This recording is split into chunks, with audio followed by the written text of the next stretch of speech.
Meus queridos telespectadores, mais um programa do Paulinho e hoje iniciamos o mês de dezembro, muitas compras, Black Friday, Monday Friday, final de ano, todo mundo fazendo suas compras, gastando o seu 13º, o seu salário, presente de Natal. Nada mais do que justo que mais uma vez sanar algumas dúvidas de vocês, consumidores, como comprar, quais são as consequências de não entregar, quais são os seus direitos, obrigações. Fornecedor, consumidor, vamos lá, vamos bater um papo com essa grande especialista, extremamente competente, doutora Raíssa Zafalão. Fica com ela aí e tire as suas dúvidas. Primeiramente, eu gostaria de agradecer o convite por estar participando do seu programa. Admiro muito essa iniciativa e desejo muito sucesso. E vamos lá, vamos informar os consumidores e também os fornecedores, que é o nosso papel aqui. Comprei uma passagem aérea e meu voo foi cancelado, e daí? Eu perco dinheiro, todo aquele estresse que eu passei ali, ter que alterar minha agenda, meu hotel, como é que fica nessa questão? O direito do consumidor também tem uma garantia para ele aí em relação a isso? Sim, totalmente. O consumidor também precisa ser previamente informado sobre o caso de cancelamento de voos. E aí a companhia aérea ela é obrigada ou a realocar esse consumidor para um outro voo, ou se não até mesmo fazer aquele trajeto que ele contratou através de outra companhia aérea, ou também oferecer, a devolução desse valor para o próprio consumidor, o valor da passagem, sem a cobrança de qualquer penalidade, até porque o cancelamento foi por culpa ali, da companhia aérea. O que acontece muito é a gente estar no aeroporto, eu falo a gente porque eu já passei várias vezes por isso, de estar no aeroporto e aí você se depara ali com o cancelamento. Então, é uma situação complicada, ninguém gosta de passar por isso, né? Porque você às vezes até acontece de perder uma diária no hotel, né? Sim. Porque não tem nada, o hotel não tem nada a ver com isso. Sim, né? Os prejuízos são muito grandes. Você está nas férias, você quer se divertir, descansar a mente, ou até mesmo a trabalho, tem um compromisso, para aquele voo. Justamente. E isso é complicado. E aí a companhia aérea, além de fazer tudo isso que eu já falei, ela também tem que te dar uma assistência material ali naquele momento. Então, como que funciona? A primeira hora de atraso, até você ser realocado para um próximo voo, seja da própria companhia ou de terceiros, na primeira hora você tem direito à comunicação.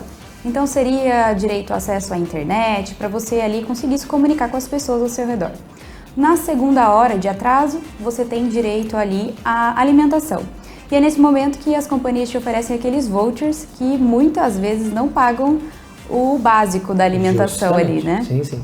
E aí, a partir de 4 horas, o consumidor tem direito a uma hospedagem, Então, são direitos que estão previstos também em resoluções da ANAC e que muitas vezes não são respeitados e o consumidor acaba sendo lesado. Sendo lesado e às vezes até por falta de informação mesmo, até de saber onde procurar, E existe algum site que o consumidor ele pode estar procurando, pode estar entrando para se informar também sobre esses detalhes aí? Quais são os direitos dele? Eu falo muito que existe o consumidor.gov, na verdade, que é uma plataforma muito eficiente. Consumidor.gov. Isso. Então fica a dica aí, consumidor, consumidora. Consumidor.gov tem informações lá pertinentes. Tem informações pertinentes. E, inclusive, os consumidores, eles conseguem registrar reclamações, é como se fosse um PROCON. E aí o consumidor consegue fazer o registro da reclamação relacionada aos problemas que ele está enfrentando ali. E sobre informações também, ele pode entrar no site do PROCON do próprio estado. Normalmente eles colocam cartilhas de informações ali. E aí eles conseguem sempre estar atualizados, elas são escritas de uma forma muito simples e que realmente é possível de ser compreendido todas as informações que estão ali. Entendi. E assim, o consumidor se deparando com qualquer tipo de imprevisto, ele tem total direito de procurar o PROCON para estar sanando para ele ali, ou sequer registrando esse episódio negativo. Sim, tem. Muitas vezes o PROCON ele vai servir também para informar se o consumidor está certo ou se ele não está. Porque às vezes a gente acha que tem um direito e no fundo a gente pode não ter. Um exemplo que eu gosto de deixar muito claro assim, vícios em produtos. O que seria isso? Eu comprei uma bicicleta e ela deu um problema. Eu vou lá e eu chego no fornecedor e falo para ele, eu quero que você me dê outra. Não é assim que funciona. Na verdade, o fornecedor ele tem um prazo para regularizar, sanar aquele defeito que tinha naquele produto, que é um prazo de 30 dias. Correto, então vamos lá. Não querendo te cortar, já te cortando. Como dizia o nosso saudoso Jô Soares. Comprei minha bicicleta. Ela veio com defeito. Automaticamente posso já exigir que seja feita a troca ou não? Tenho que esperar então, mínimo 30 dias. 30 dias, que é o prazo que o fornecedor tem de direito, que está previsto no Código de Defesa do Consumidor, para ele regularizar esse defeito que tinha na bicicleta, consertar e te devolver a bicicleta consertada, caso seja possível. Então, durante esse prazo, embora a gente não gosta de esperar, que é aquele produto imediato, né? O fornecedor tem esse direito. Então, o consumidor não tem como exigir aquela substituição. Passado esse prazo de 30 dias, aí sim o consumidor pode exigir a substituição do produto se o defeito não for sanado. Correto. Mas e a questão de, por exemplo, mas eu não quero o mesmo produto passado de 30 dias, eu não quero o mesmo produto, eu quero meu dinheiro de volta. Eu posso solicitar isso também? É meu direito como consumidor? É seu direito desde que não tenha sido consertado aquele produto dentro do prazo de 30 dias. Então, se ele perdeu a função, comprei a bicicleta, ela estava com problema no aro. Eles tentaram consertar o aro, mas me devolveram ela ainda com problema. Então, olha, não quero essa bicicleta. Eu comprei uma bicicleta que tem que ser útil, tem que servir para o fim que ela realmente é destinada. E ela não está cumprindo com isso. Então, eu quero meu dinheiro de volta. Mas tem que esperar os 30 dias. Doutora, a questão do site, da compra que nós estamos falando. Para sites internacionais, aplica-se o direito do consumidor brasileiro? Depende. Essa é outra questão que é muito importante, porque ultimamente a gente está gostando de fazer uma compra ali nesses sites internacionais, né? Não estou falando de sites da China, estou dizendo americanos. E daí? Como é que fica essa questão? A gente precisa analisar se realmente esse fornecedor ele tem uma sede no Brasil. Porque se ele realmente tem essa sede, aí sim a gente consegue aplicar a legislação consumerista e consegue proteger o consumidor. Agora, se na verdade ele está comprando em outro país, não tem esse fornecedor, não tem nenhum representante da marca aqui no Brasil, aí a legislação é do país que ele está efetivamente fazendo a compra. Então, trocado em miúdos, para a gente conseguir aplicar o direito do consumidor, seja o proprietário ali da página, ou seja, do marketplace aqui, ou a empresa tem que ter pelo menos uma sede aqui no Brasil, é isso? O representante tem que ser do Brasil, porque aí o consumidor vai ter essa proteção legal nacional. Caso contrário, ele vai ter que pedir a aplicação ali da legislação estrangeira. Comprei lá na China, não tem ninguém aqui representando, comprei direto, não se aplica o direito do consumidor. Sim, não aplica o direito do consumidor local, de lá. Não a nossa legislação. Tá, aí vou ter que contratar lá e fazer, não, então aí fica difícil. Sim. Então, preferencialmente tentar sempre utilizar de sites que possuem representantes no Brasil ou empresas brasileiras aí. Sim. Fica muito mais fácil para lidar, né? É importante o consumidor sempre ficar atento a esses sites, realmente verificar se ele vai conseguir resguardar um direito dele, porque a gente comprando ali em produtos de sites internacionais, como é que a gente vai exigir que efetivamente a garantia daquele produto seja cumprida caso ele venha apresentar um defeito? Então a gente tem que ficar atento a tudo isso que pode acontecer. Entendi. E prezar pelo que é nacional. Tem muita coisa boa também aí, né? Sim. Com preço bom também, né? Exato. Doutora, e fala uma coisa. Telefonias hoje no Brasil, como é que tá aí? Tá complicado ainda como sempre a gente está acostumado? Porque a gente paga a tarifa mais cara do mundo, é a internet mais cara, é a telefonia mais cara, né? Muitas obrigações e poucos direitos para o consumidor, de certa forma. Não que a legislação não prevê os direitos, mas geralmente a gente tem se deparado muito aí com muitos abusos, né? Continua ainda isso, doutora? O cidadão ali que tem a linha cortada, mesmo com a fatura paga a fatura em duplicidade, o direito do consumidor também abrange esses consumidores desse ramo específico? Abrange e temos muitos problemas com isso também. E claro que eu falo que a cada período tudo está melhorando. Eu acho que as companhias de fornecimento de telefonia, elas estão respeitando cada vez mais as legislações, até porque elas estão sendo punidas cada vez mais. Os processos administrativos, eles são muito pesados também, quando tem muitas reclamações, muitas infrações e abusividades. Mas ainda é comum a gente se deparar, né, com pessoas que reclamam, seja de cobranças de serviços não contratados, cancelamento de linha, faturas sendo cobradas, planos sendo cobrados em valores irregulares que não foram contratados. Então, tudo isso realmente ainda é, infelizmente, visto e o consumidor tem todo o direito de reclamar, registrar uma reclamação. E aí eu falo, qual que é o primeiro passo? Registrar uma reclamação junto ao próprio fornecedor. Entra em contato e fala, olha, está acontecendo isso, isso e aquilo. E registra isso. Registra. Né? Pede protocolo bonitinho, né? Protocolo, dia, horário de atendimento, quem era atendente, documenta isso. O consumidor precisa ter provas do que ele está reclamando também. Passada essa situação, reclamou para o fornecedor e não resolveu, ele pode abrir uma reclamação junto à Anatel, ou pode ir ao Procon, ou pode ir ao Judiciário. Mas eu gosto que o consumidor passe por todas essas etapas ali, registre essas reclamações junto aos entes administrativos, antes de tentar buscar o Judiciário para resolver esse problema. Porque muitas vezes ele pode resolver isso. E é muito mais rápido, né? Que infelizmente a morosidade, o excesso, tudo acaba atrasando muito a resposta que tanto se almeja do Poder Judiciário, né? Exatamente. Entendi. E às vezes ele quer ajuizar uma ação que vai causar muito tumulto processual, é por um problema que ele poderia resolver de forma amigável com uma simples alegação.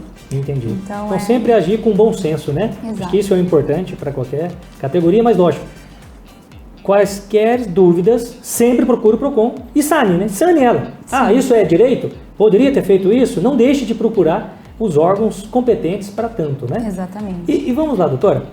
Seguindo, paguei a fatura, mesmo assim negativaram meu nome. E aí? Eu já paguei, mas meu nome está sujo. O que acontece? Na verdade, o consumidor não pode negativar, né, o nome, o fornecedor não pode negativar o nome do consumidor se ele não está devendo.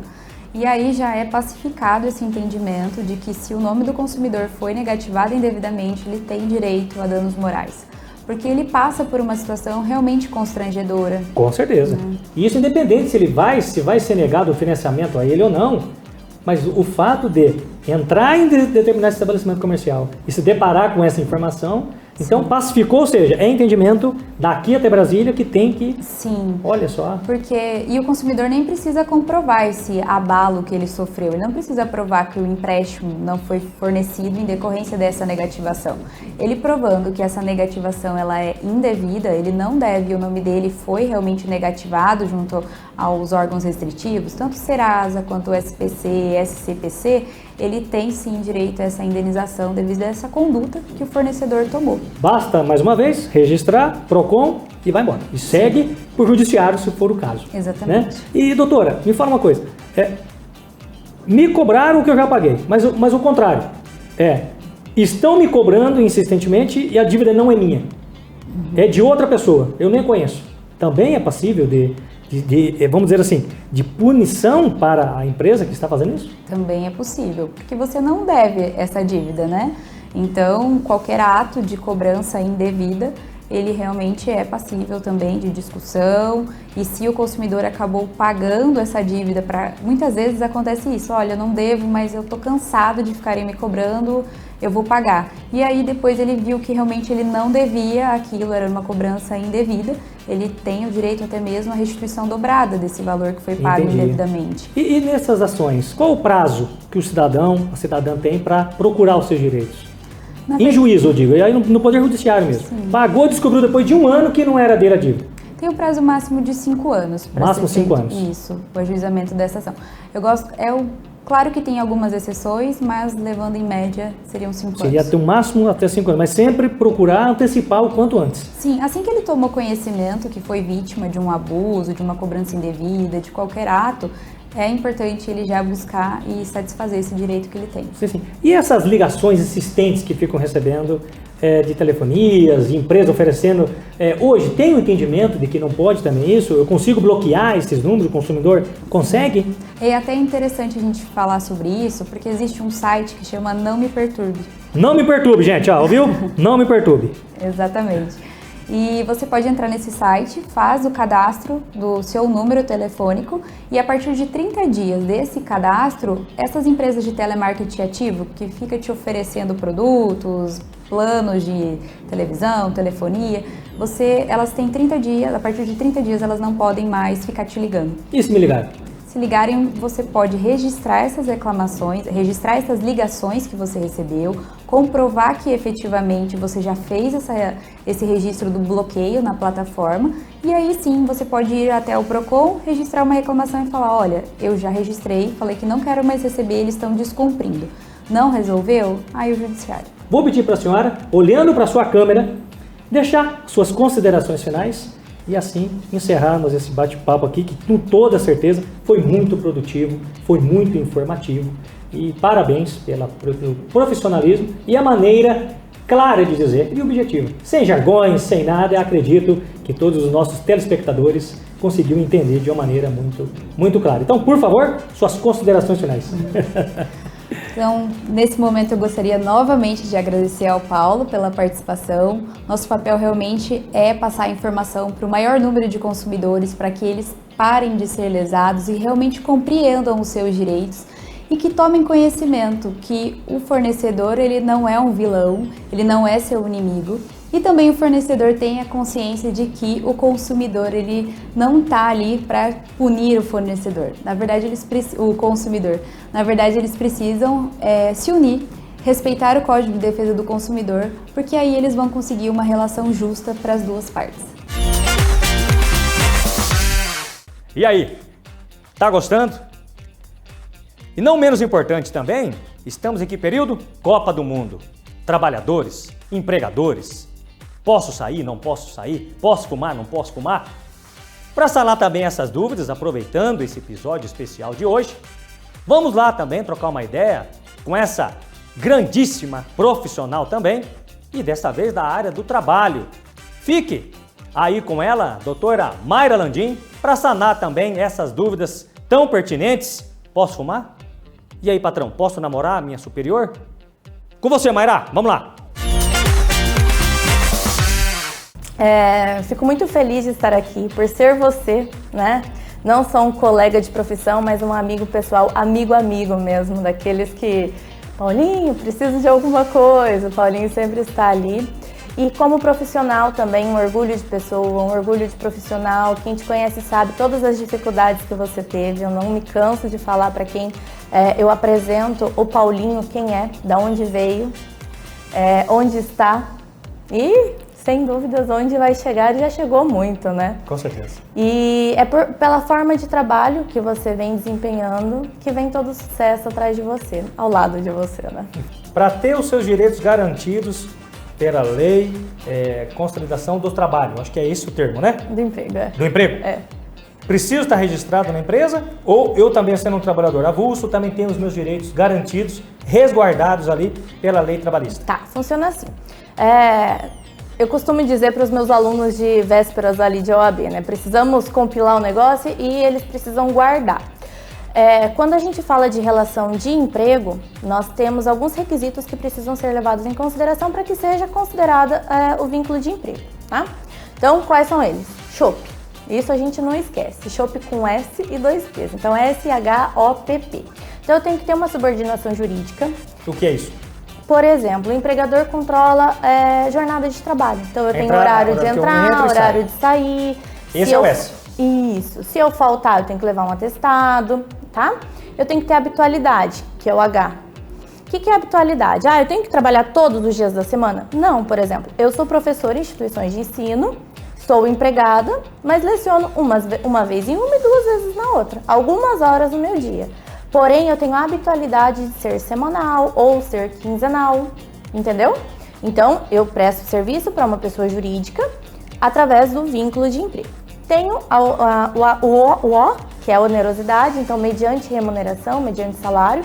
Então, eu faço o meu serviço, em troca disso, eu tenho o meu salário, minha remuneração. Tenho a pessoalidade, que quer dizer o quê? Não posso colocar outra pessoa no meu lugar. Então, se eu trabalho em um escritório de advocacia, por exemplo, eu não posso falar assim, hoje eu não vou trabalhar, mas eu vou mandar uma amiga minha no meu lugar. Não, porque quem foi contratada fui eu. A pessoa. A pessoalidade. E ser pessoa física, tá? Mas aí entra algumas questões dentro da pessoa física. Hoje é muito comum a gente ver aqui, até na nossa região mesmo, muitas empresas grandes que, principalmente em ramos que tem vendas. Então eu tenho a indústria, dentro da empresa eu tenho um departamento de vendas. E nesse departamento, o que eles fazem? Vamos pejotizar todo mundo. Então, eu não contrato ninguém como... Pejotizar seria? Não contrato ninguém como pessoa física, peço para que a pessoa abra um CNPJ, uma empresa. Um MEI? Normalmente um MEI, né? Para que ela trabalhe para mim. Por quê? Eu não tenho nenhum vínculo de emprego com ela, não tenho que pagar férias, 13º, FGTS, nem nada. Mas muito se engana, por quê? Eu tenho a subordinação jurídica muitas vezes porque eu tenho horário de entrada, horário de saída, se a pessoa falta, ela tem que levar atestado. Um exemplo, mesmo sendo PJ, mesmo sendo pessoa jurídica, MEI. Eu pago o salário, eu tenho uma remuneração. Se ela não puder ir no dia, ela não pode mandar outra pessoa, então eu tenho a pessoalidade também. Então eu, embora tenha 4 requisitos, mas não tenho o 5º, que é a pessoa física, eu reconheço um vínculo de emprego ali por conta de uma nulidade na contratação da pessoa jurídica, porque é uma forma de fraudar os direitos trabalhistas. Então, se eu tenho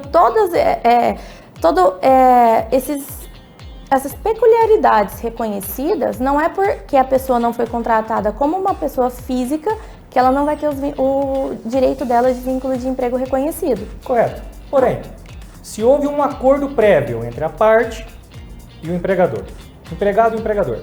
Mesmo assim, se ele depois de ser mandado embora, tiver o desligamento da prestação, porque daí você está dizendo então que é a prestação de uma empresa para outra empresa, correto?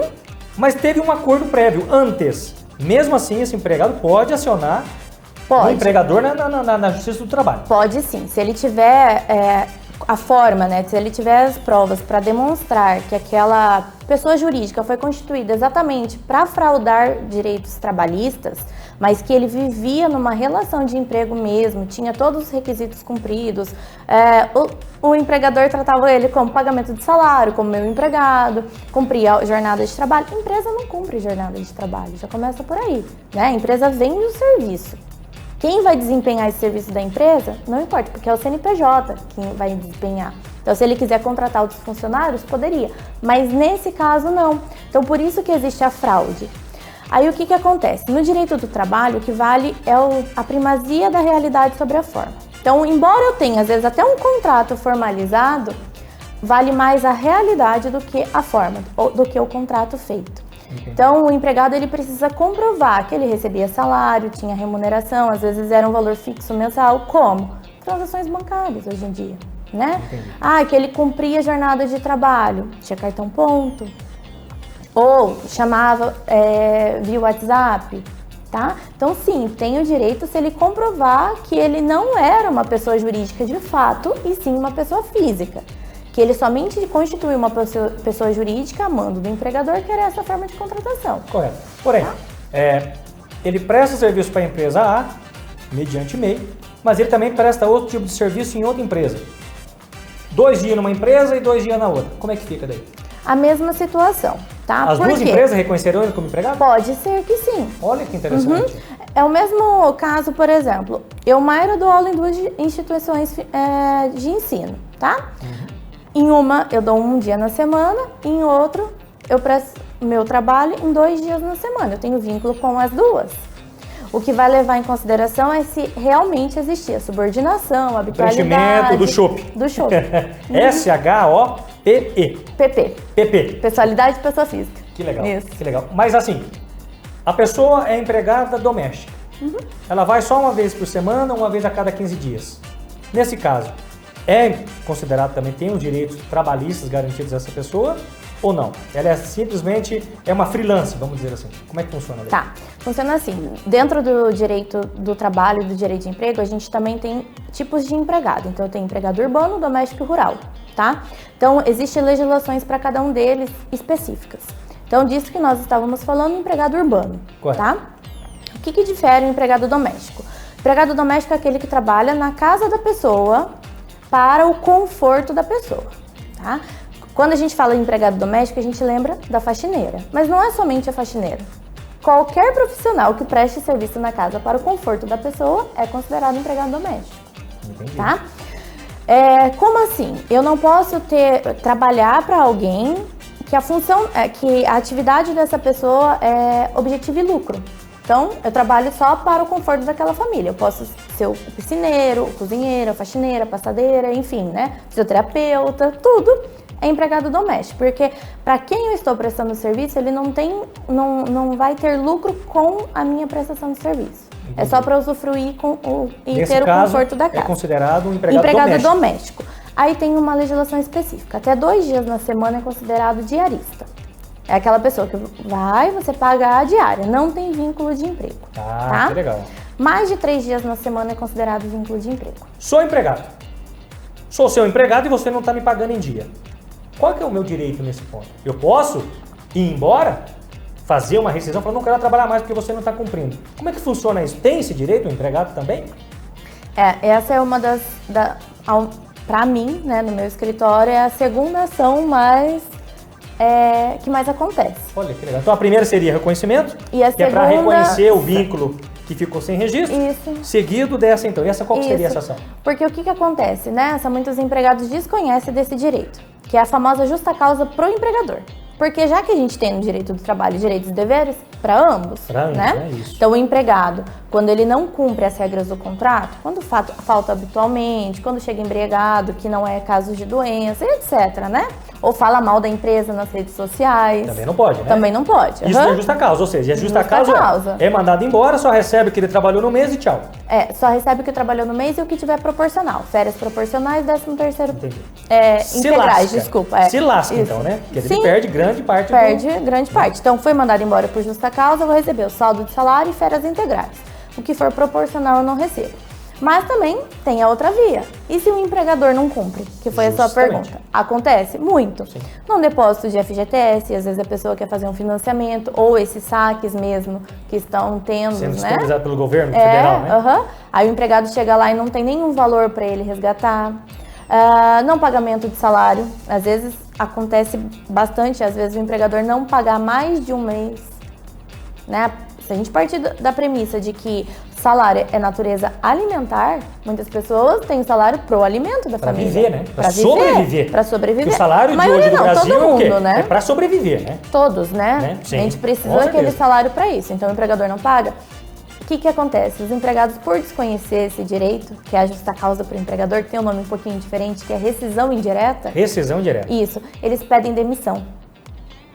E aí, qual o problema? Quando eu peço demissão do meu emprego, eu tenho que pagar o aviso para o meu empregador. Que seria um valor... 30 dias de salário. Do salário mínimo, o salário ou que ele trabalhar do salário que ele recebe.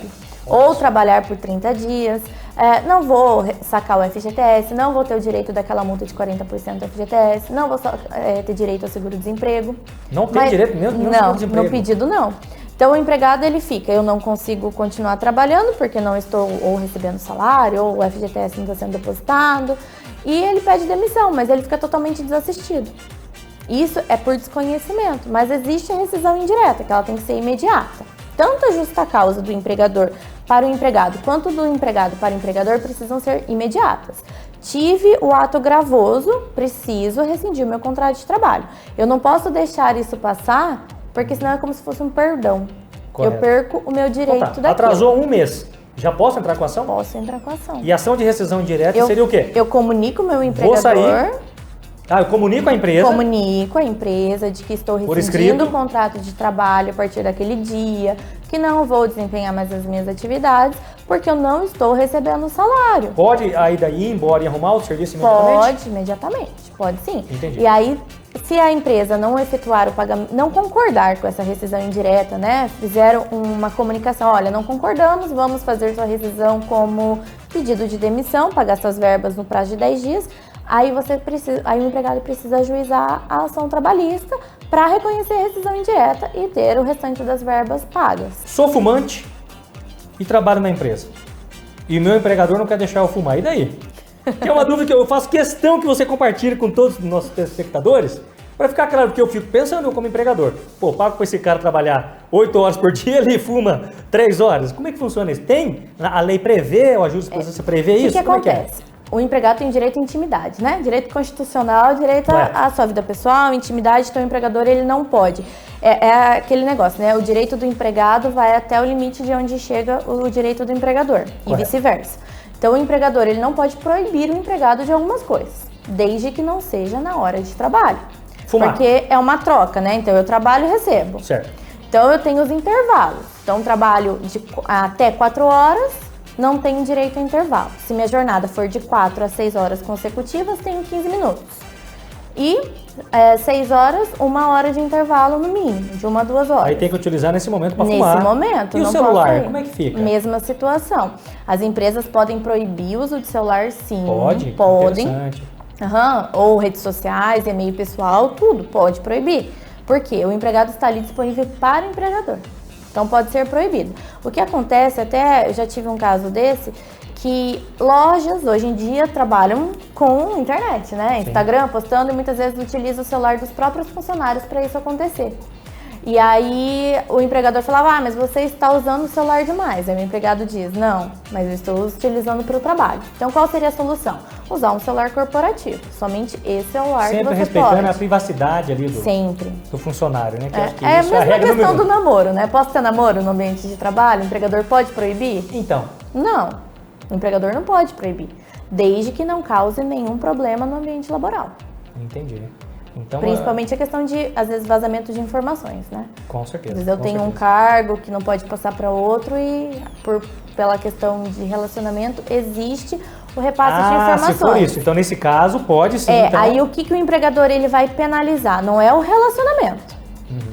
É a falha na prestação de serviço daquele empregado. Entendi. Entendeu? Então, ele pode separar o cargo também, né? Pode trocar a pessoa de cargo. Pode. Eu até acompanhei esse dia atrás, no programa de televisão, né? E no programa, o casal disse, ele era meu patrão, ele era meu gerente. Mas como a empresa não permitia ter relacionamento, só separou o cargo, então trocou de função. Isso pode também. Isso, porque o que às vezes a empresa vê? Que o cargo de gerente está dando alguns benefícios para aquele funcionário e está trazendo conflito entre os outros. Então está prejudicando a empresa. Entendi. Então ele troca por conta disso, não é por conta do namoro em específico. Entendi. Doutora Mayra, infelizmente, temos muito mais assuntos a tratar aqui, com toda certeza. Já deixo o convite em aberto para a senhora vir outras vezes, porque infelizmente o nosso horário está chegando ao fim. Né?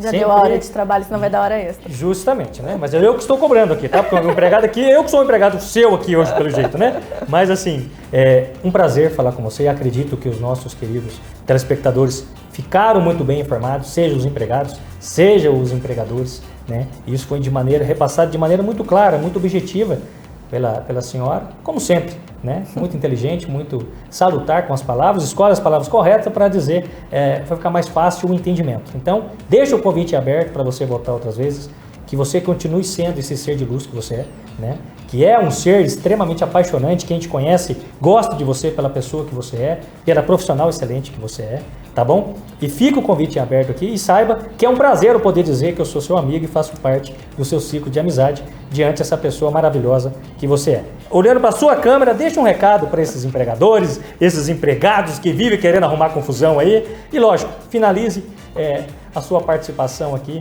da maneira que melhor entender. Fique à vontade. Muito obrigada a todos que nos acompanharam aqui, que estão acompanhando o programa do Paulinho. Sempre muito conteúdo útil, muito conteúdo do nosso dia a dia que ele nos traz aqui.